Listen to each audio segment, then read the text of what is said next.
Merci beaucoup.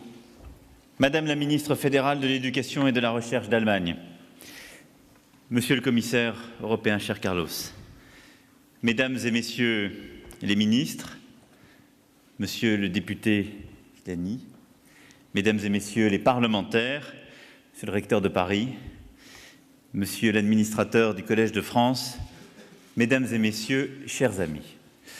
D'abord, je veux féliciter les organisateurs. Je pense que venir parler d'intelligence, et en particulier d'intelligence artificielle, au Collège de France n'est pas une mauvaise idée en soi.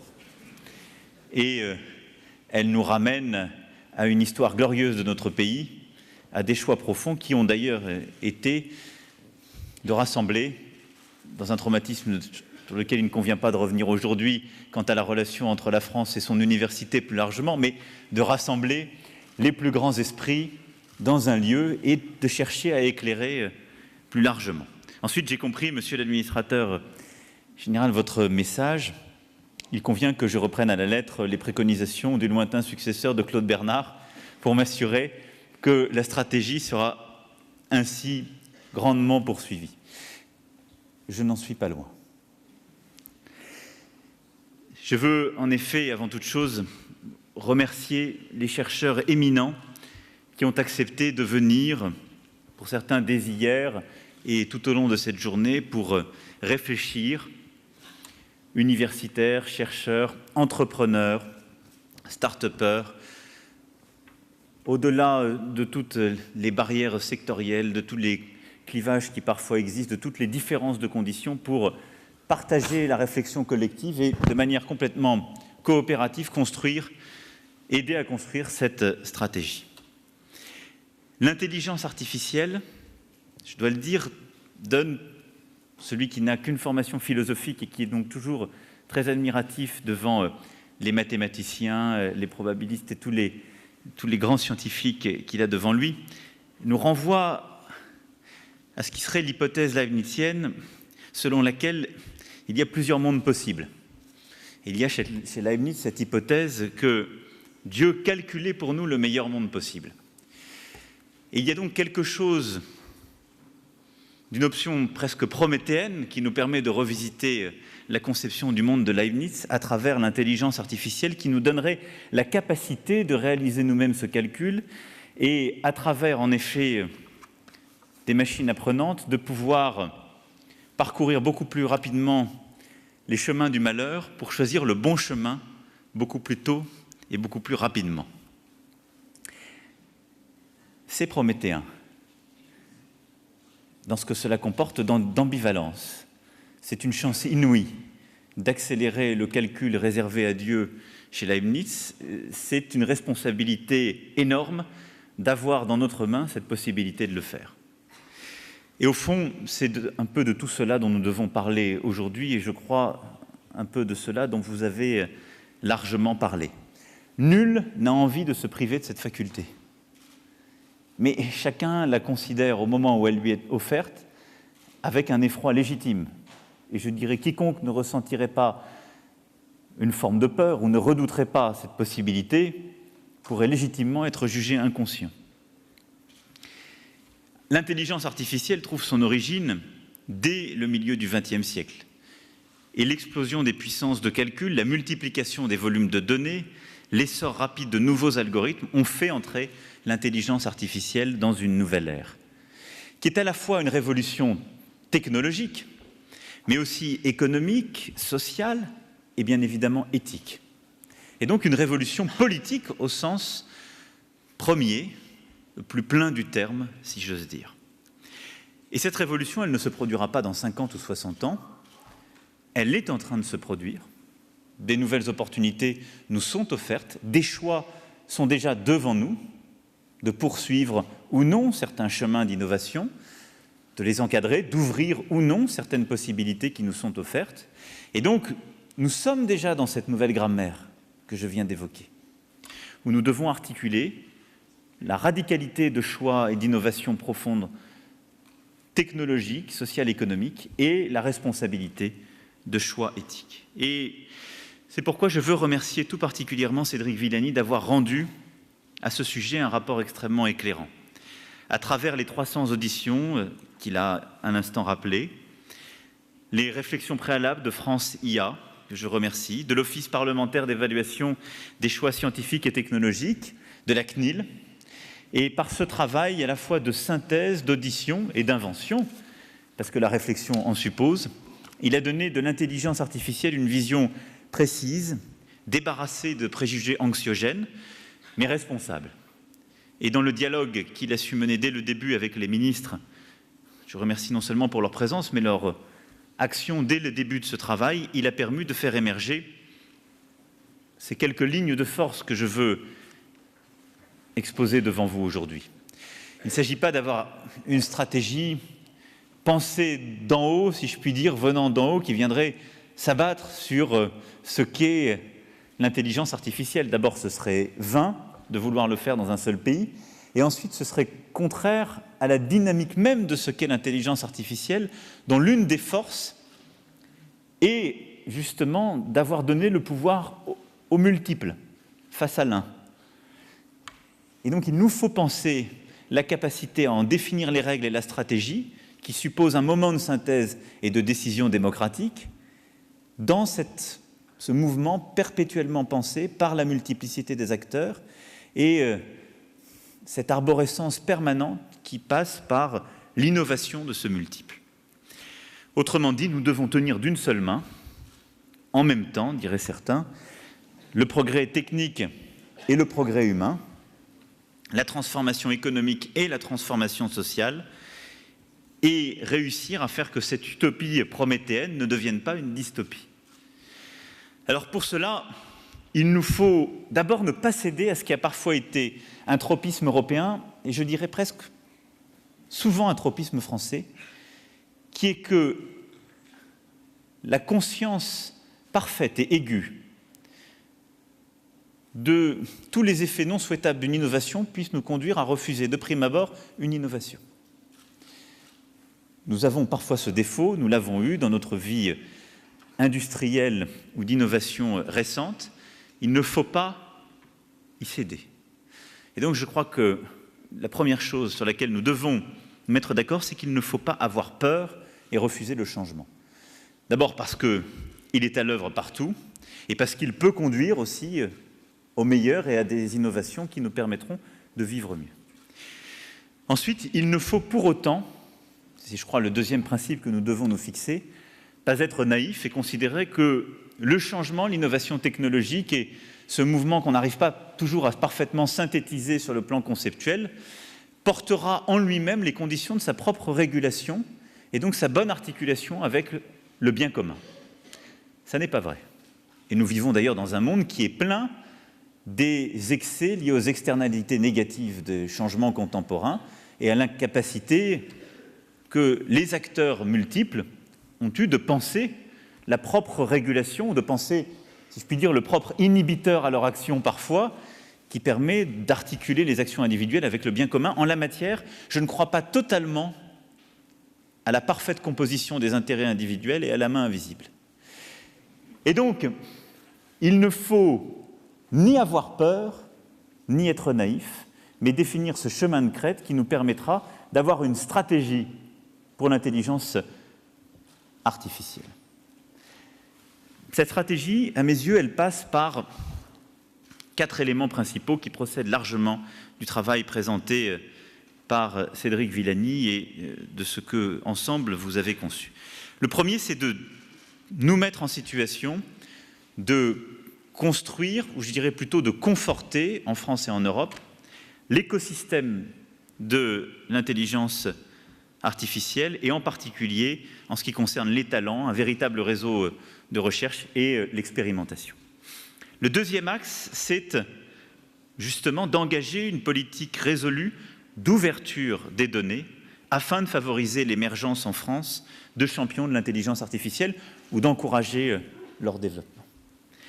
Le troisième axe, c'est d'avoir une stratégie à la fois de financement, de projet, une stratégie publique, française et européenne, qui nous permettent, dans certains secteurs, de développer, d'accélérer notre présence et de réussir pleinement dans la compétition internationale. Et de la santé à la mobilité, j'y reviendrai dans quelques instants. Et enfin, c'est de penser les termes d'un débat politique et éthique que l'intelligence artificielle alimente partout dans le monde, mais dont nous devons poser les termes, car il nous faut articuler une réflexion et des règles et une compréhension commune. Le premier pilier de cette stratégie, donc, c'est cet écosystème d'innovation dont nous avons absolument besoin. Plusieurs grandes disruptions technologiques ont ces dernières années, en effet, façonné le monde dans lequel nous vivons aujourd'hui, et en particulier la disruption numérique. Et parfois la France a tardé, et en la matière, et je dirais encore plus particulièrement pour l'intelligence artificielle, le retard dans la construction ou le parachèvement d'un écosystème adapté, c'est la certitude de manquer des opportunités et c'est prendre le risque de déjà perdre une bataille.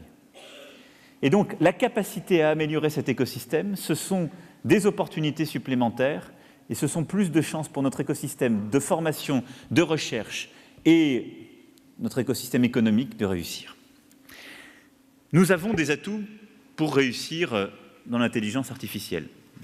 Je sais être critique sur notre pays quand il le faut et considérer en face nos propres handicaps.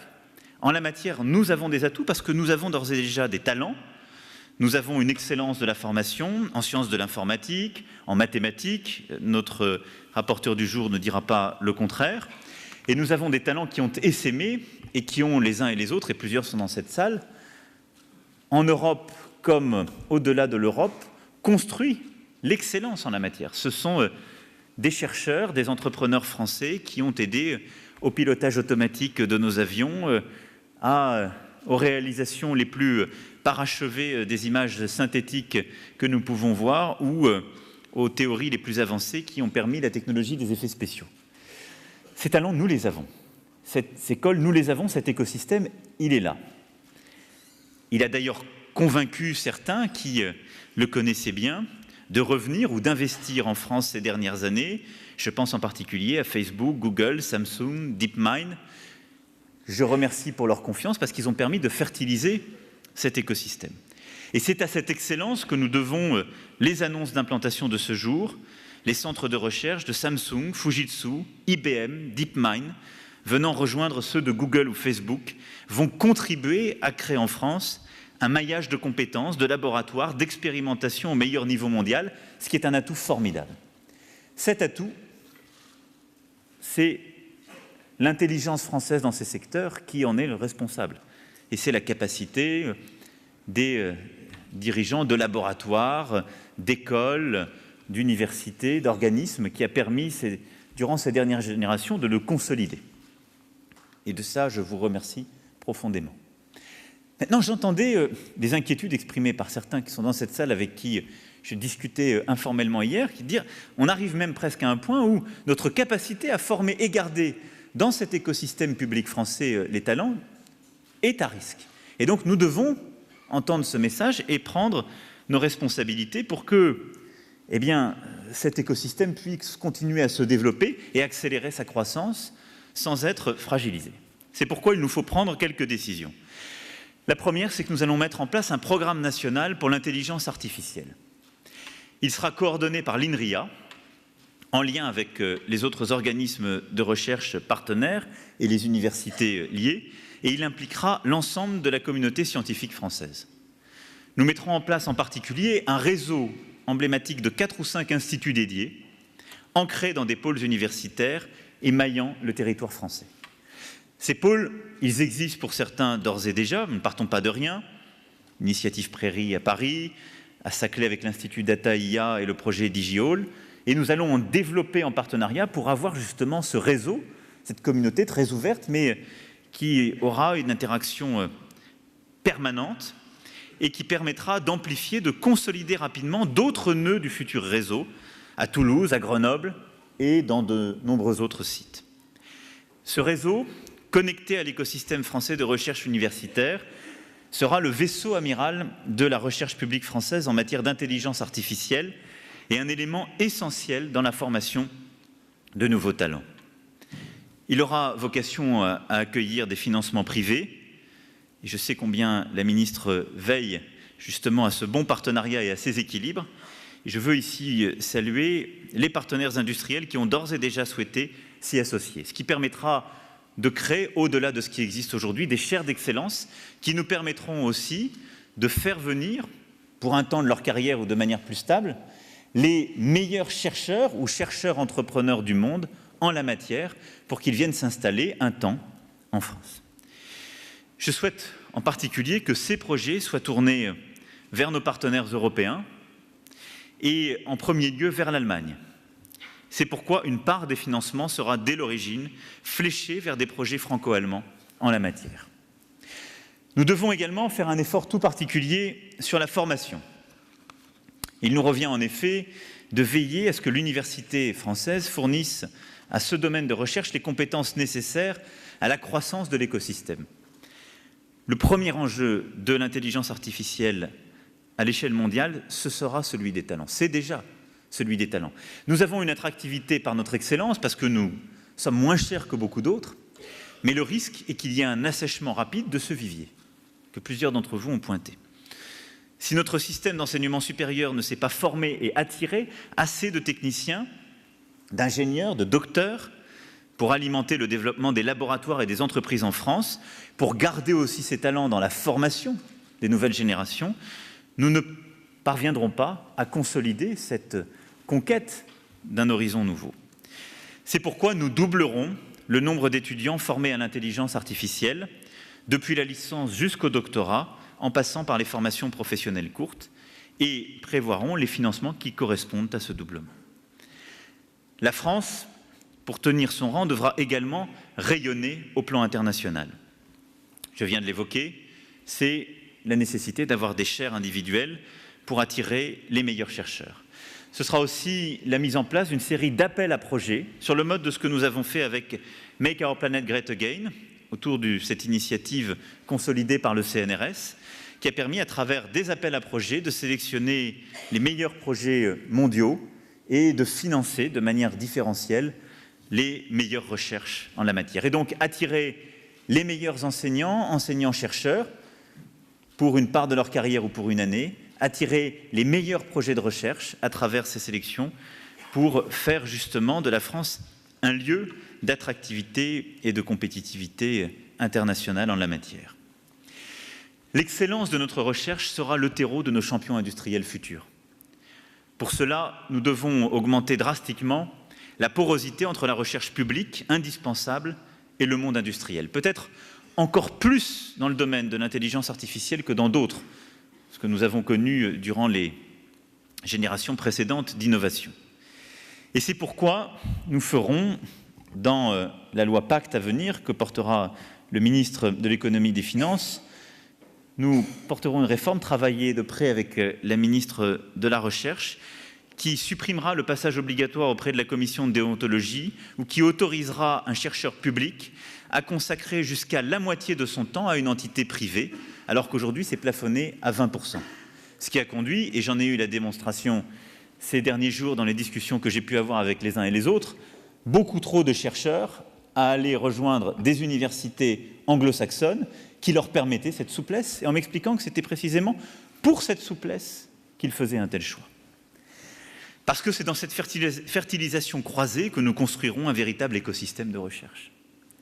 Et c'est parce que nous arriverons à construire ce va-et-vient, parce que nous créerons aussi un écosystème où les entrepreneurs se considèrent comme toujours liés à l'université et à l'organisme de recherche, parce qu'ils sont un peu les débiteurs moraux, si je puis dire, ou parce qu'on leur permet cette souplesse, d'être sûr que nos organismes de recherche, que notre formation garde cette excellence et cette capacité d'attraction.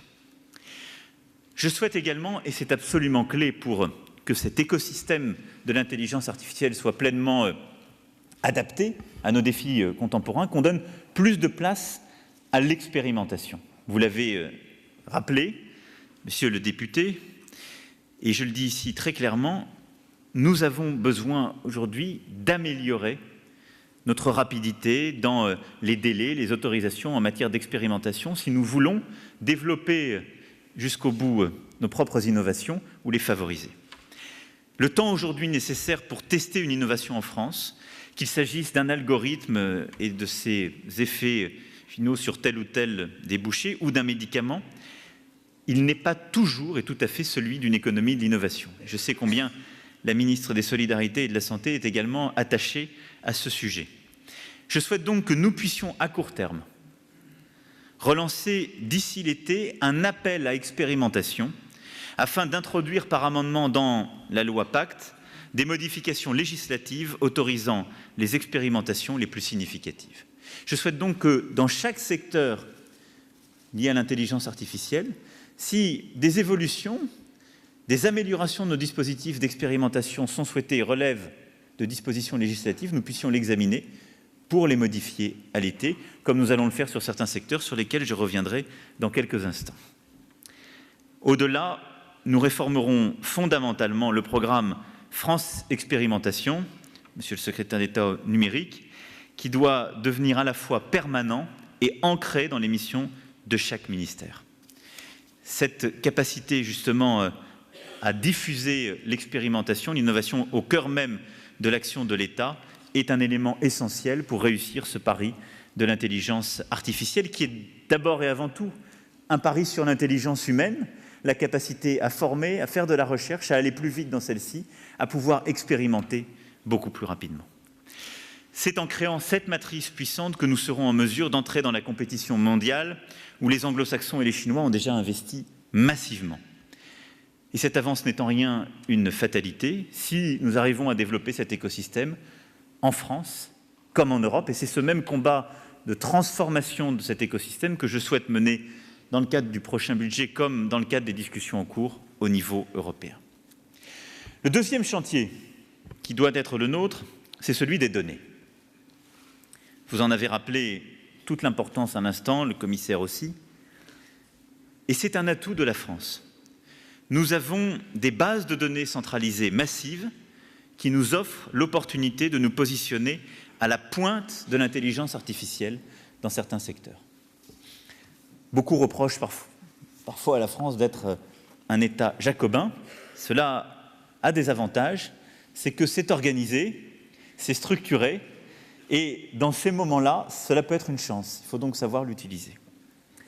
Alors, pour permettre que soient exploitées au mieux les données, nous allons méthodiquement mais résolument procéder à une ouverture proactive de nos données. Cela passe d'abord et avant tout par l'ouverture des données publiques. Nous continuerons de renforcer et d'élargir le service public de la donnée, c'est-à-dire la liste des bases publiques ouvertes et maintenues avec un très haut niveau de qualité, de fraîcheur de la donnée et de disponibilité du service. Des lois sont passées dans le quinquennat précédent qui ont défini le cadre. Il faut maintenant passer aux travaux pratiques et le secrétaire d'État, dans les prochains mois, continuera, en lien avec chacun des départements ministériels, à ouvrir justement ces données publiques et à en définir le cadre explicite. Nous ouvrirons également les données financées sur fonds publics, en particulier les données de santé, mais aussi les données des opérateurs de transport à des fins de recherche et d'intérêt général, ou encore par défaut les données issues des projets de recherche financés par l'État, par exemple dans le cadre du plan Open Science porté par la ministre Frédérique Vidal. C'est là aussi une manière, sur la base de données qui sont consolidées par des programmes financés par le public, de créer un cadre qui permet une accélération justement de nos innovations et de l'avancée en matière d'intelligence artificielle. Enfin, nous faciliterons la création de plateformes de partage de données entre acteurs publics et privés avec une logique sectorielle. Et il faut en effet que les acteurs économiques eux-mêmes aillent plus loin dans leur pratique de partage et de valorisation de leurs données. Et à l'image des réseaux, la valeur des jeux de données croît plus que proportionnellement, on le sait, à leur taille. Il faut donc qu'on arrive à convaincre et à créer le cadre dans plusieurs secteurs d'ouvrir les données entre des acteurs qui peuvent être en compétition, mais dont la coopération en matière d'ouverture peut permettre des innovations, une amélioration de leur productivité, de leur business model, des innovations profondément radicales, s'ils acceptent d'avoir une logique coopérative sur la base de ces plateformes. En matière agricole, par exemple, pour ne prendre qu'un secteur très concret, nous pouvons faire beaucoup mieux, avoir des innovations, on le sait, de rupture, parce qu'on a commencé à le faire dans certains sous-secteurs, si nous arrivons à ouvrir les données entre des PME qui sont aujourd'hui disséminées, à partager la donnée, à mieux modéliser et à faire fonctionner des modèles d'intelligence artificielle qui permettront d'aller beaucoup plus loin et de faire mieux. Nous ferons donc œuvre de pédagogie et de soutien à toutes les initiatives privées d'ouverture et d'échange pour qu'on connaisse dans tous les secteurs une économie ouverte de la data. Du secteur bancaire pour les données de transaction, à l'agriculture pour l'efficacité des pesticides, en passant par les données de tests de véhicules autonomes. C'est à une mobilisation générale autour de la donnée que j'appelle aujourd'hui. Ce travail sera accompagné aussi par cette culture de l'ouverture, la promotion des logiciels libres, partout où nous pouvons développer ces derniers. Corrélativement, je souhaite enfin que nous puissions ouvrir une réflexion à l'échelle européenne sur l'accès à des fins d'intérêt général, aux bases massives de données privées, notamment celles des très grands acteurs qui se trouvent en monopole de fait sur la collecte de certaines catégories de données. Parce que c'est une rente de situation que nous avons consolidée dans certains secteurs, qui crée une rente au carré, si je puis dire, de consolidation des données. Et il nous faut pouvoir l'ouvrir parce que ces données ont une part de bien collectif dont il faut que, à la fois la recherche, mais l'ensemble des conséquences et des innovations subséquentes puissent être partagées par l'ensemble de la population européenne. Cette politique d'ouverture des données est évidemment inconcevable sans un cadre européen protégeant les données personnelles et permettant la pleine valorisation de ces données à l'échelle européenne et pour l'espace européen. Les déboires récents de plusieurs réseaux sociaux mondiaux ont montré combien l'opinion publique et les usagers deviennent sensibles à l'utilisation qui est faite de leurs données personnelles. C'est absolument légitime, parce que nous sommes à un moment de changement, et il s'agit ici de stigmatiser, de juger personne, mais on voit bien que, y compris dans les sociétés qui sont le plus attachées avant tout à la liberté, et qui peuvent accepter des choses que les préférences collectives européennes auraient refusées depuis longtemps, y compris dans ces sociétés-là, le rapport à la protection des données individuelles, au secret, est en train de se poser. Et donc, en même temps que nous ouvrons les données dans le cadre que j'évoquais, nous avons besoin d'en penser le cadre. Un des défis de l'intelligence artificielle est précisément, d'abord et avant tout, de ne pas confondre l'usage des données agrégées et l'intrusion dans les données personnelles. Cela suppose une réglementation très précise qui, sans empêcher les évolutions scientifiques, nous l'avons vu ce matin en matière médicale, on peut avoir énormément de données, toutes les données utiles sur le plan médical, mais préserver l'anonymat et ce qui relève du secret de l'individu. Et ce qui peut donner le meilleur sur le plan d'une innovation médicale qu'on a vue ce matin peut donner le pire si l'anonymat n'est pas préservé et ça devient un instrument de sélection des contrats d'assurance aujourd'hui, de l'accès à l'éducation ou à l'emploi demain. Et donc ce cadre-là, nous devons le penser au niveau européen. Le règlement général sur la protection des données, qui entrera en vigueur en mai prochain, que vous avez évoqué, Monsieur le Commissaire, correspond à cette préoccupation. Et je veux ici saluer en effet l'immense travail qui a été fait. Mais nous devons aller plus loin, parce que nous jouons là une grande part de l'avenir même de l'intelligence artificielle. Au bout du bout, c'est du contrôle de notre propre vie, de nos choix implicites et explicites que nous parlons. Et je le dis ici, la voix européenne qui postule que chacun doit pouvoir rester maître de ses données est la bonne, et la seule qui puisse rendre acceptable pour nos concitoyens un développement réel de l'intelligence artificielle. Et c'est dans ce cadre que nous devons construire les prochaines étapes d'une réglementation qui permettra d'ouvrir en assurant la protection de chaque individu, la maîtrise des données. Et après, ce sera un sujet au détail, innovation par innovation, pratique par pratique, pour que cet usage soit sincère et permette à l'ensemble des industriels, des innovateurs, de se développer pleinement dans un cadre qui est transparent, loyal pour chaque citoyen. Mais nous devons aussi construire, en même temps que nous ouvrons justement ces données, le cadre d'une souveraineté européenne. Où seront processées ces données? Qui sont les acteurs qui les utiliseront? Est-ce que la réglementation à laquelle ils se réfèrent sera une réglementation sur laquelle nous avons prise ou pas? Ce sont des vrais sujets qui vont se poser, qui se posent d'ores et déjà aujourd'hui, et au cœur desquels se pose la construction d'une souveraineté numérique européenne. C'est cela la clé. en matière de fiscalité, en matière de régulation, en matière de droit et donc en matière d'acteurs, alors même que la recherche est toujours mondiale et parfaitement immédiate, ces traductions économiques et financières impliquent toujours de revenir à un moment donné à une forme de territorialisation. Et c'est cela ce que nous sommes en train, sans d'ailleurs nous le dire et sans avoir suffisamment, je dirais, une pensée holistique en la matière, nous devons réagréger aujourd'hui. Nous l'abordons de manière spécifique à chaque fois, selon qu'on parle de la fiscalité des GAFA, comme on dit, ou de la régulation des données individuelles, ou tel autre ou tel autre. Mais le vrai cadre est plus large. C'est que des acteurs mondiaux ont émergé parce que leur business était mondial, et il est mondial. Mais les conséquences restent nationales ou européennes, pour ce qui nous concerne. Et donc le cadre doit aussi pouvoir être national européen. Et la régulation qu'on y met, et en particulier sur les données, doivent pouvoir être nationale européenne.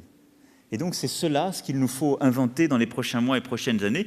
Et vous voyez en ce titre que la stratégie que je présente aujourd'hui a l'humilité de souligner elle-même qu'elle a une part d'inachevé, parce que la France ne peut seule poursuivre ce chemin, mais je veux dire qu'elle est l'esprit que je poursuivrai dans les débats européens. Si je ne devais illustrer qu'un atout sectoriel de la France en matière de données et donc d'intelligence artificielle, ce serait justement celui de la santé. Dans le domaine de la santé, nous savons que le diagnostic médical, les protocoles de soins, la médecine prédictive et préventive sont en train de vivre des évolutions absolument radicales. Nous sommes en train, grâce à l'intelligence artificielle, d'aller vers des innovations qui permettront en effet de prévenir des pathologies et donc d'en réduire le coût complet de manière drastique, qui vont aller vers de la médecine individuelle qui permettra là aussi de réduire les coûts, d'améliorer notre condition de vie, notre longévité, mais la qualité de la vie. Et donc cette transformation est absolument radicale et elle va toucher tous les secteurs de la médecine. Et les exemples sont trop nombreux pour être cités. Nous en avons vu ce matin à l'Institut Curie quelques-uns, de la détection précoce de tumeurs à la prévention des récidives, la thérapie génique ou l'immunothérapie, de l'identification des pathologies jusque-là considérées comme indétectables à la découverte de fonctionnements moléculaires inconnus. L'intelligence artificielle ne vient pas se substituer à toutes les innovations faites dans chacun de ces domaines, mais elle permet des sauts radicaux et elle permet très clairement d'aller dans la direction de l'individualisation et d'une médecine plus prédictive, comme je l'évoquais. Elle est donc capable d'apporter des usages thérapeutiques et des bien-être aux patients fondamentaux. Et comme je l'évoquais, en la matière, nous avons un véritable avantage, c'est que nous possédons un système de santé, Madame la Ministre, très centralisé, avec des bases de données d'une richesse exceptionnelle, notamment celle de l'assurance maladie et des hôpitaux. Elles sont parmi les plus importantes au monde et mettent à notre portée des découvertes scientifiques majeures. Nous l'avons vu ce matin à l'Institut Curie, et d'ores et déjà, l'intelligence artificielle permet de mieux déceler des pathologies, de mieux traiter, nous l'avons vu, telle ou telle tumeur, de mieux déceler des arythmies cardiaques, d'assister de manière profonde des radiologues dans leurs travaux et de réduire les erreurs médicales profondément humaines qui, certes, sont très minoritaires, mais existent encore. L'intelligence artificielle ne se substituera pas ni aux médecins, ni aux chercheurs, mais elle permet ce passage à l'échelle. C'est pourquoi nous devons tirer pleinement parti de notre avance en la matière. C'est pourquoi je veux que nous allions encore plus loin afin de tirer tout le parti possible des données à la disposition de la recherche. Nous avons créé en 2017 l'Institut national des données de santé, qui gère l'accès à la base de données de l'assurance maladie dans des conditions très protectrices pour l'anonymat et la sécurité des données des patients, et qui est totalement en conformité avec l'esprit que je viens d'évoquer.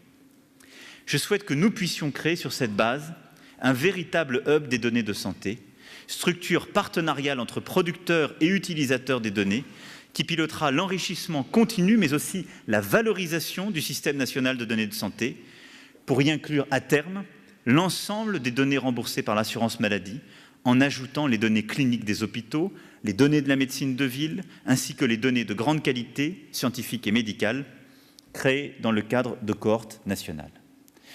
Ce hub des données de santé nous permettra, dans un cadre parfaitement sécurisé, garantissant l'anonymat et le respect de chaque individu, d'avoir un espace de travail pour l'intelligence artificielle qui permettra d'accélérer les innovations que j'évoquais il y a un instant. L'ensemble des organismes de recherche français y auront leur part. J'évoquais tout à l'heure l'INRIA, le CNRS. Il est évident que l'INSERM aura une part essentielle dans ce travail. Et l'Institut national des données de santé continuera d'être le garant du respect des règles d'accès aux données de santé, parce que ces progrès n'auront pas lieu si nous ne sommes pas capables de garantir aux Français la confidentialité complète de leurs données individuelles. En chaînant et en enrichissant les informations, en travaillant sur de très larges volumes de données, en accélérant leur ouverture à des fins de recherche, j'en suis convaincu, nous inventerons la médecine de demain, ici en France. Et je souhaite à cet égard que l'infrastructure que nous mettrons en place soit en mesure de garantir à notre pays un juste retour économique et industriel, comme je l'évoquais, et ça relève de cette souveraineté que je mentionnais tout à l'heure. Et il est important aussi que dans les critères d'ouverture, nous ayons la possibilité d'avoir les innovations qui se déploient en France et en Europe sur le plan industriel, d'avoir aussi la création de valeur qui se fait là. Non, il y aurait une aberration à dire à nos concitoyens, nous avons une ressource formidable, elle va aider la recherche, très bien, mais elle va permettre de développer des acteurs extraordinaires qui vont créer des emplois, mais essentiellement à l'autre bout du monde. Il faut que là, nous ayons un principe de réalité aussi, et c'est l'approche de souveraineté que j'évoquais sur le plan économique, social, qui est indispensable. Ce défi est donc à notre portée et je souhaite très profondément que nous puissions le conduire dans les prochains mois. Nous sommes en effet à l'aube d'évolutions profondes et nous voyons que la dimension technologique doit être soutenue par un cadre réglementaire incitatif adapté. Ce qui confère au gouvernement, évidemment, un rôle accru dans ces révolutions technologiques. Et je suis, à ce titre, déterminé à ne pas freiner ces progrès scientifiques par une anticipation et une adaptation insuffisante de la réglementation et de la régulation. C'est le pire des risques. Et donc, au contraire, je souhaite que l'État puisse intervenir en soutien résolu aux acteurs de cette transformation, mais en pensant le cadre, en le concevant et en organisant, j'y reviendrai dans quelques instants, les conditions d'un débat en permanence, transparent et démocratique sur toutes les conséquences qui en découlent. Et donc, nous allons à la fois ouvrir nos données et les différents secteurs à l'intelligence artificielle, et nous allons ouvrir notre société, qui adore cela, à toutes les controverses liées à l'intelligence artificielle.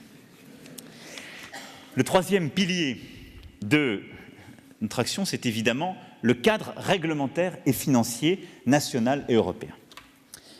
Le cadre réglementaire d'abord, c'est qu'au-delà de justement ces ouvertures de données, il nous faut absolument créer les conditions d'émergence de ces plateformes transverses. J'ai évoqué la santé à l'instant, c'est le cas de l'énergie, de la défense, des mobilités, de la finance, de l'aéronautique, où là aussi il nous faudra adapter le cadre réglementaire en France comme au niveau de l'Union européenne pour permettre l'émergence de ces plateformes et accélérer justement leur développement tout en pensant les règles et leur régulation. Et à ce titre, je veux prendre un exemple, expliquer en quoi l'État peut justement, sur ce cadre régulatoire, pleinement accompagner l'innovation. C'est l'exemple de la voiture autonome. Il faut reconnaître que jusqu'alors, la France avait collectivement peiné à se positionner parmi les leaders en matière d'expérimentation et de développement de la voiture autonome. Et je considère que c'est une bataille essentielle pour combler ce retard. La France est une grande nation automobile. Nous y avons notre rôle historique. Nous avons perdu d'ailleurs largement au profit de notre voisin allemand qui, au tournant des années 80, a fait des choix technologiques et de positionnement de gamme plus pertinents que nous, ce leadership. Nous pouvons le retrouver par le véhicule autonome et la capacité à en penser justement le cadre. Parce que la valeur va se redéployer différemment. Elle va se déployer de la voiture elle-même et de la partie mécanique vers la partie logicielle et l'intelligence des mobilités. C'est pourquoi nous publierons, courant avril, notre stratégie française pour le véhicule autonome, portée par Anne-Marie Idrac, que je remercie, avec l'ambition de positionner la France à la pointe de l'expérimentation et de l'industrialisation du véhicule autonome. Dès le début de l'année prochaine, nous disposerons du cadre législatif autorisant les expérimentations de niveau 4 qui sera inclus dans la loi Pacte. D'ici 2022, Un cadre de régulation permettant la circulation des véhicules autonomes sera mis en place. En bout de chaîne, j'ai la volonté de poser au plus vite le cadre d'homologation des véhicules autonomes en mobilisant à la fois la puissance publique et le secteur privé. Parce que précisément ce mouvement du véhicule autonome exige une courbe d'apprentissage, nous financerons un programme national d'expérimentation en impliquant les territoires, les constructeurs et les équipementiers. Et donc nous aurons très rapidement des expérimentations sur des territoires qui seront volontaires en définissant le cadre juridique d'exception. Et je souhaite que nous puissions mettre autour de la table l'ensemble de ces acteurs nationaux pour travailler sur des sujets que sont justement les bases de données de test, la cartographie. Nous avons en la matière une stratégie française qui va donc se déployer, mais qui doit très rapidement devenir une stratégie franco-allemande et une stratégie européenne.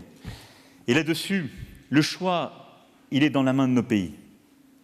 Si nous faisons comme nous avons fait il y a 20 ans, la France et l'Allemagne se diviseront et elles se battront en Europe pour pousser des standards divergents. Et les gagnants seront chinois et américains. Et dans l'intelligence artificielle, il ne faut pas être grand clerc pour le savoir. Soit nous décidons ensemble, ce qui sera mon souhait, de pousser des standards communs et de définir ensemble des standards, des acteurs communs pour définir une vraie cartographie, pour définir les vraies règles et la vraie création de valeur. En tout cas, c'est moi ce que je proposerai de manière résolue. Au niveau européen, ce sont ces règles nouvelles qu'il nous faut créer et ce cadre de déploiement. C'est pour moi au cœur de cette stratégie numérique que nous devons avoir, qui ne doit pas se contenter simplement d'une ouverture de nos frontières et de la création d'un marché domestique à 27, mais bien de la définition de standards communs à 27 et de la capacité à créer la normalisation européenne qui nous convient, parce que c'est le seul moyen de définir vraiment nos choix collectifs. Nous l'avons fait dans d'autres moments de notre histoire, il faut le faire aujourd'hui. Sinon, nous subirons soit les choix collectifs faits par des acteurs privés dominants, et c'est tout leur mérite, outre-Atlantique, soit par des acteurs publics dominants, asiatiques, qui sont en train de s'organiser pour le faire.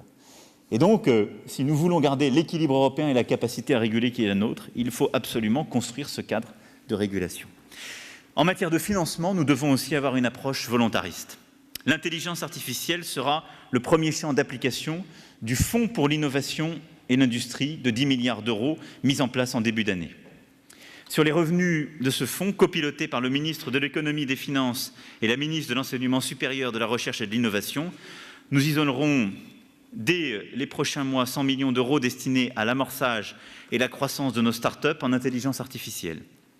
Plus globalement, il consacrera 70 millions d'euros par an, via la Banque publique d'investissement, à l'émergence de start-up dites Deep Technology dans notre pays. Les financements du programme d'investissement d'avenir, à hauteur de 400 millions d'euros, seront consacrés au financement des défis d'innovation, à la fois amont et aval, ou à des projets industriels dédiés à l'intelligence artificielle. Au total, ce sera un effort dédié d'1,5 milliard d'euros, entraînant directement plus de 500 millions d'euros d'investissements privés supplémentaires, qui sera mis en œuvre pour accompagner l'émergence de ce grand pôle mondial de l'intelligence artificielle. La clé, au-delà de ces choix assumés de politique publique, c'est évidemment que ces choix et que la visibilité soient donnés très tôt à la recherche publique et partenariale, qu'elle puisse ainsi déclencher les choix de recherche collaborative et d'investissement privé pour avoir l'effet de démultiplication derrière ces investissements et ces choix publics. J'ajoute à cet effort près de 800 millions d'euros que l'État investira d'ici 2024 dans la nanoélectronique, ingrédient essentiel au développement de l'intelligence artificielle. Je sais combien plusieurs dans cette salle sont attachés à cet écosystème. Au-delà de ces choix français, c'est le prochain cadre financier européen qui devra porter cette ambition de l'intelligence artificielle. Et monsieur le commissaire, vous savez que la France sera en soutien de vos propositions. Je considère que nous avons besoin d'un budget européen qui préserve toute l'ambition de ces politiques historiques, qu'il s'agisse de la PAC ou des fonds structurels, mais qui porte une ambition nouvelle, en particulier en matière d'innovation et d'innovation de rupture. C'est pourquoi j'ai des discours prononcés à la Sorbonne proposé que nous mettions en place une DARPA, ou l'équivalent d'une DARPA européenne, et que j'ai soutenu le rapport que vous avez présenté il y a quelques mois maintenant, en début d'année, qui propose justement des financements de l'innovation de rupture au niveau européen, la simplification des programmes de recherche européens en termes administratifs, autant de mesures en termes d'ambition, d'organisation que la France soutiendra pleinement parce qu'ils sont la condition de possibilité de l'émergence de cet écosystème et de la réussite de ces transformations que j'évoquais. Au-delà de cela, évidemment, l'État définit les cadres réglementaires, finance, et l'Europe avec lui. L'État doit lui-même s'adapter dans son organisation, dans ses politiques publiques, pour tirer parti de ce que l'intelligence artificielle présente et propose. En termes d'éducation, de formation, de politique de l'emploi, la révolution devant laquelle nous sommes, c'est celle qui va permettre, par l'intelligence artificielle, des modèles plus prédictifs, d'améliorer le rapprochement entre l'offre et la demande, d'améliorer le système de formation et l'adaptation de celui-ci, d'individualiser la capacité à former et donc de permettre, par nos politiques publiques, de régler une partie des externalités négatives des disruptions technologiques. Et c'est cela dont nous avons besoin. Et si nous voulons convaincre nos concitoyens que ces disruptions technologiques ne sont pas vecteurs que d'un changement négatif et ne doivent pas nourrir que la peur, nous devons réussir à montrer par ces mêmes innovations qu'elles génèrent un bien-être pour eux quant à ces problèmes qu'elles ont engendrés. Aussi longtemps que nous ne verrons que les innovations technologiques qui détruisent des emplois dans les secteurs traditionnels localisés sur le terrain, ce sera une source d'effroi. Si nous arrivons par l'intelligence artificielle et avec ces mêmes acteurs et les start-up qui en émergent à montrer que nous savons très rapidement prévoir les destructions d'emplois à venir dans telle ou telle région, mais aussi celles qui vont émerger compte tenu des qualités et des qualifications présentes dans cette région, et réorienter notre système de formation et de formation continue, individualiser la formation pour permettre de retourner vers l'emploi, dispositifs qui existent d'ores et déjà technologiquement, il faut les déployer et les traduire dans nos politiques publiques, nous changerons totalement le regard sur ces innovations, nous changerons totalement le rapport, la relation, l'expérience qui est faite par nos concitoyens avec l'intelligence artificielle. Et donc, c'est aussi cela le défi qui est posé à l'État et qui est absolument indispensable dans les domaines que je viens d'évoquer. Et c'est cette dynamique que nous continuerons à décliner et que le secrétaire d'État, Mounir Mahjoubi, justement précisera avec une mobilisation nationale et une stratégie justement politique publique par politique publique pour en tirer toutes les conséquences. Enfin, le quatrième pilier de cette stratégie, c'est évidemment de définir les enjeux éthiques et politiques de l'intelligence artificielle. J'ai amplement parlé des innovations formidables que promet l'intelligence artificielle, du soutien massif que la France et, je l'espère, l'Europe seront résolues à lui apporter, et à quel point c'est un enjeu économique, scientifique, social essentiel. Mais une intelligence artificielle n'est rien d'autre que le projet qu'elle sert, dans les conditions définies par ceux qui l'ont programmée, sur la base des données qui lui ont été fournies. Et ces trois conditions dessinent, by design, si j'osais devant vous, le modèle d'intelligence artificielle que nous voulons voir exister. Ou plutôt, et beaucoup plus simplement, celle du modèle de société que nous voulons. Et en la matière, rien ne serait pire que de laisser ces choix à des entreprises privées ou à des systèmes autocratiques. Et donc, quand on parle d'éthique et de choix politiques sur l'intelligence artificielle, c'est justement de considérer qu'il y a un implicite derrière cette aventure qui est la nécessité de procéder à des choix profonds. Et comme je l'évoquais avec quelques-uns d'entre vous hier, nous avons, à mes yeux, trois défis qui sont extrêmement classiques lorsque des innovations de ce type apparaissent ou des grandes révolutions adviennent. Nous avons un choix en termes de conflit entre les valeurs et la technique. Nous avons une tension éthique sur le plan géographique et nous avons une tension temporelle.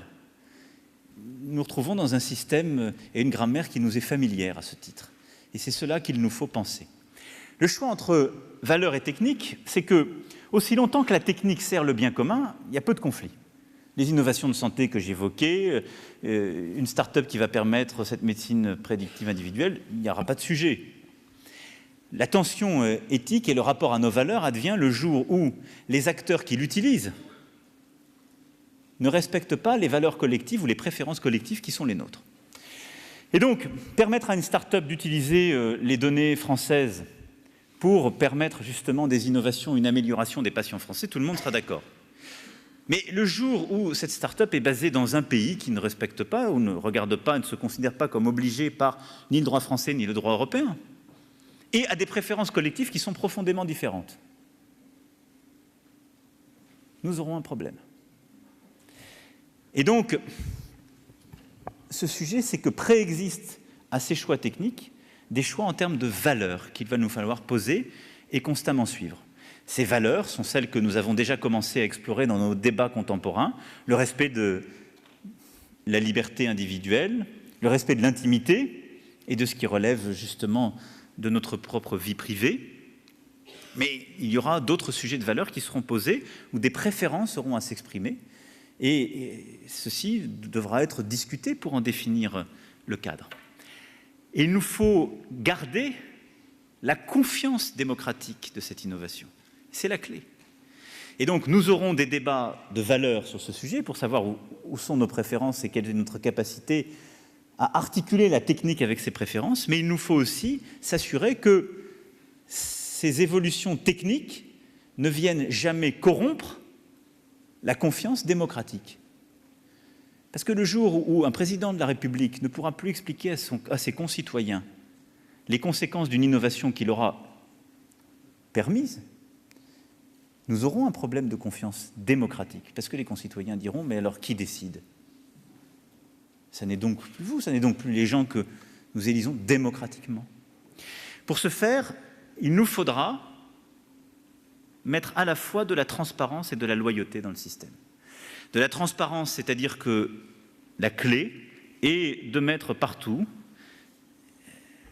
de la transparence publique sur les algorithmes, rendre les algorithmes publics, s'assurer qu'ils sont utilisés en transparence, traquer leurs biais, ne pas leur confier le monopole de la décision, s'engager à les enrichir ou les compléter par la décision humaine. C'est tout cela que nous devrons faire dans les prochains mois et prochaines années. Cette transparence, elle suppose une interaction permanente entre l'intelligence artificielle et l'humain et les choix qui seront faits. Elle suppose des débats permanents, des corrections. Elle suppose qu'à partir du moment où on va mettre l'entrée à l'université, l'entrée dans une profession ou une formation, derrière un algorithme, la nécessité de rendre plus démocratique cet algorithme et donc de s'assurer de sa loyauté, de s'assurer de sa transparence complète et qu'il puisse y avoir un débat sur ces règles. Sinon, nous déléguons à l'algorithme le choix entre des priorités démocratiques. C'est pourquoi je souhaite que ce sujet soit au cœur de la recherche menée dans le cadre du programme coordonné par INRIA. Je suis tout à fait favorable à l'idée d'avoir un laboratoire ouvert en la matière et qu'il y ait, d'ailleurs, dans le croisement et l'interdisciplinarité des sciences humaines et de l'intelligence artificielle et de toutes les sciences dures mobilisées, la possibilité de confronter justement une réflexion sur l'éthique de l'usage, de progressivement construire les codes éthiques qui accompagneront ces usages indispensables. Et au cœur de cette réflexion, nous devons inscrire des engagements de non-discrimination sociale, ethnique, sexuelle, et l'État, pour ce qui le concerne, rendra donc par défaut public le code de tous les algorithmes qu'il serait amené à utiliser, au premier rang desquels, Madame la Ministre, celui de Parcoursup. Parce que je pense que c'est une pratique démocratique. Je vois qu'il y a des gens qui ont déposé les dossiers début mars, qui sont en attente des réponses et qui veulent d'ores et déjà essayer de voir l'intimité de l'algorithme pour déjouer éventuellement toutes les stratégies. Plus sérieusement, je pense que c'est essentiel et cela suppose donc un dialogue permanent, là aussi, mais qui est au cœur de ces innovations. Plus largement encore, je souhaite que soit engagée une réflexion européenne et internationale sur le contrôle et la certification des algorithmes, afin que l'Europe soit cet espace de liberté et de progrès, résistant à la fois à la privatisation opaque de l'intelligence artificielle ou à son usage potentiellement despotique, si on le laisse se concentrer dans des mains publiques qui relèvent de choix collectifs qui ne sont pas forcément les nôtres, pour parler en périphrase. C'est aussi un sujet que je veux discuter au-delà du cadre européen, au niveau international et en particulier avec nos amis canadiens, que je sais très engagés sur le sujet.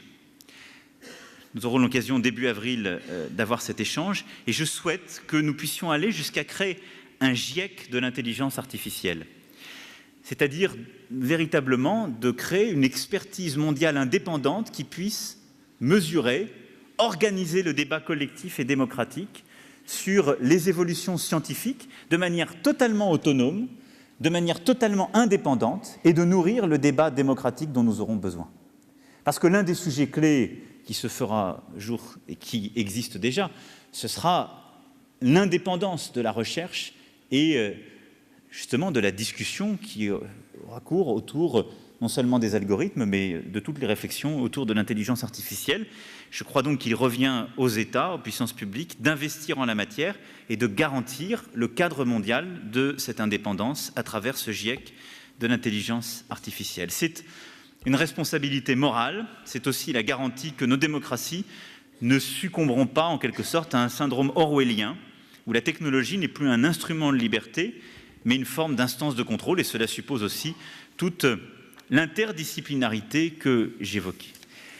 Articuler ces valeurs et ces choix techniques, c'est aussi acter que nous avons besoin, dès l'éducation et tout au long de l'éducation, de mettre justement en œuvre ces choix de valeurs et de les rendre transparents. Et d'avoir dans nos formations, dans notre éducation aussi, le souci qu'il n'y ait pas une capture de ces innovations radicales et de cette intelligence artificielle par quelques-uns. Parce qu'aujourd'hui, le monde dans lequel on vit est un monde de superstars, c'est vrai pour le numérique, mais c'est encore plus vrai pour l'intelligence artificielle, où quelques-uns, et c'est leur mérite, et j'ai énormément de respect pour eux, parce que c'est le fruit d'une intelligence, d'un travail, parfois de chance, mais c'est là. Mais il y a une hyper-concentration, non seulement de la valeur créée, mais aussi de choix profonds qui ne sont pas que des choix entrepreneuriaux, qui sont des choix de société et peut-être de civilisation. C'est pour ça que j'en appelle à cette régulation, c'est pour ça qu'on a besoin de définir ces règles éthiques. Mais donc ça suppose aussi qu'on n'ait pas trop de ressemblance dans les acteurs qui sont à même de faire ces choix. Et donc il ne faut pas que les acteurs de l'intelligence artificielle soient par trop un peu ce que je suis devant vous, c'est-à-dire des mâles blancs quadragénaires. Parce qu'il en faut, je ne vais pas scier la branche sur laquelle je suis assise, n'ayant pu changer de condition, mais je constate que dans ce secteur, il y a beaucoup de mâles blancs quadragénaires formés essentiellement quand même dans les grandes universités américaines ou européennes. Nous devons donc mobiliser davantage de formations scientifiques pour aller chercher justement plus de femmes, d'aller chercher aussi plus d'égalité, plus de diversité sociale. Je pense que dans le pari qui est le nôtre, il y a la nécessité d'avoir une inclusivité dans ces formations, parce qu'on le voit bien, ce sont des métiers critiques où des choix profonds sont aussi faits par les acteurs de chaque jour. Et donc, dans les stratégies que nous devons développer, nous devons veiller à ce qu'il n'y ait pas une concentration, justement, des talents, une concentration dans la main de quelques-uns. Enfin, nous avons à gérer, je le disais, la tension à la géographie et au temps. La tension à la géographie, c'est, comme je l'ai illustré à plusieurs reprises dans ce discours, ce phénomène est mondial, la recherche est par définition mondiale et elle doit absolument le rester. Les acteurs économiques sont devenus mondiaux, avec une vraie concentration justement et parfois des situations de fait monopolistiques. Or, les préférences collectives et les valeurs qui sont parfois bousculées par ces innovations restent nationales ou en tout cas régionales. Et c'est une réalité. Et c'est la première fois qu'à ce point, avec cette rapidité, nous avons l'émergence d'innovations économiques et industrielles et de changements aussi profonds qui se font sans les États, même parfois en contournement des États, et qui n'ont pas pensé leur propre cadre régulatoire. Et donc cette tension géographique, elle va à un moment devoir s'installer, et je pense que nous devons l'installer à travers le débat sur l'intelligence artificielle, parce que c'est la capacité de souveraineté. Qu'est-ce que c'est la souveraineté que j'ai plusieurs fois évoquée ici? C'est l'autonomie au sens strict du terme. C'est la capacité avant tout à choisir pour vous-même les normes auxquelles vous serez soumises. Et si vous renoncez à votre souveraineté, de fait, parce que vous acceptez qu'un phénomène est mondial et qu'en quelque sorte sa reterritorialisation vient bousculer des valeurs, mais c'est un phénomène que vous acceptez de ne pas toucher ou de subir, eh bien vous acceptez que les règles du jeu de votre quotidien sont décidées par d'autres. Et donc vous perdez votre autonomie sur des sujets majeurs. Et moi je crois dans l'autonomie et la souveraineté, parce que je crois dans des systèmes démocratiques, et on n'a quand même rien inventé de mieux. C'est les systèmes, pour reprendre des formules concernant le secteur, c'est le système le plus bottom-up de la Terre, la démocratie, parce que c'est les gens qui décident. Et donc je crois qu'il faut permettre l'ancrage démocratique de cette évolution en assurant donc les règles de transparence et de loyauté, mais en s'assurant aussi que cette tension entre un phénomène mondial et des préférences qui sont parfois nationales ou régionales soit préservée. Et donc nous allons rentrer aussi dans une phase où il nous faudra avoir ces débats démocratiques. Puis enfin, c'est une tension temporelle. Je ne peux pas finir ce propos sans l'évoquer, c'est notre responsabilité à tous. Ça va très vite, les gens les plus talentueux pensent déjà le monde de demain ou d'après-demain. J'en ai donné une toute petite part, celle qui m'a été donnée de voir et de comprendre. D'autres sont déjà beaucoup plus loin en avance. Mais il y a 40% de notre population qui ne maîtrise pas l'accès à ces technologies ou qui en a peur.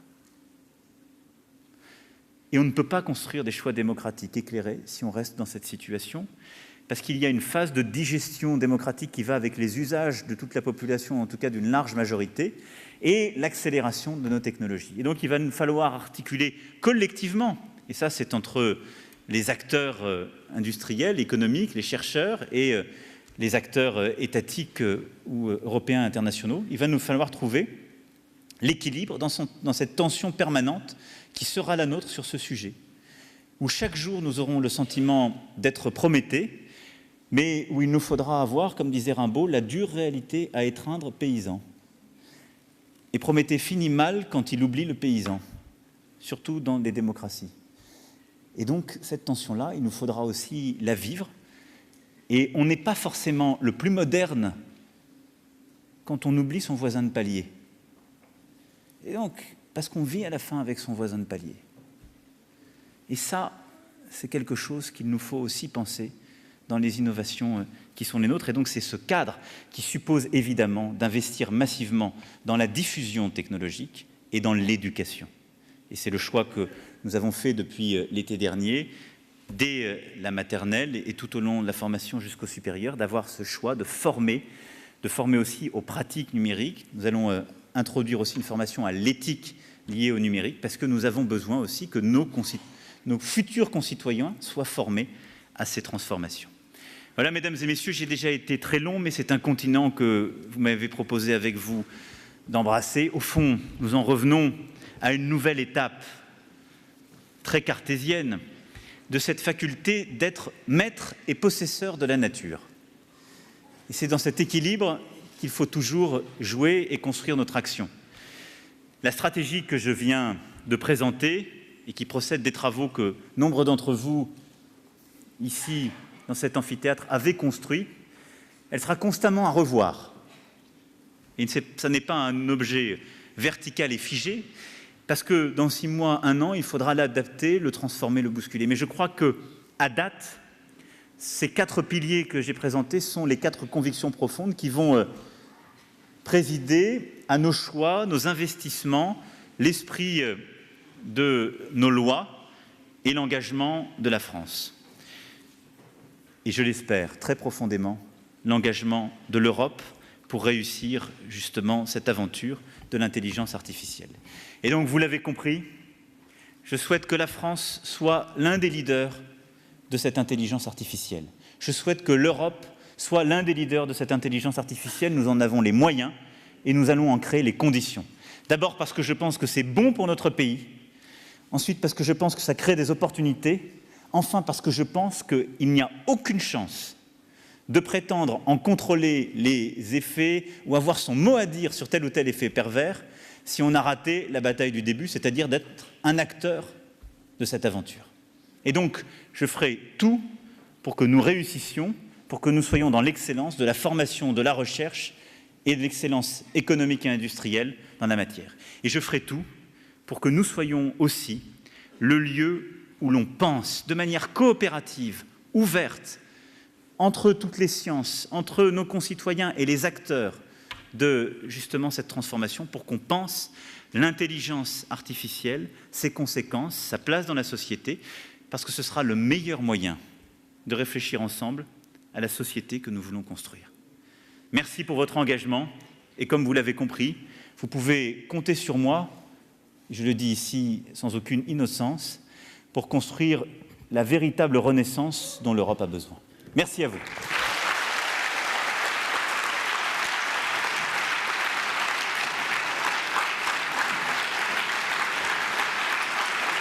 Merci à vous, merci Samy. À vous de jouer maintenant.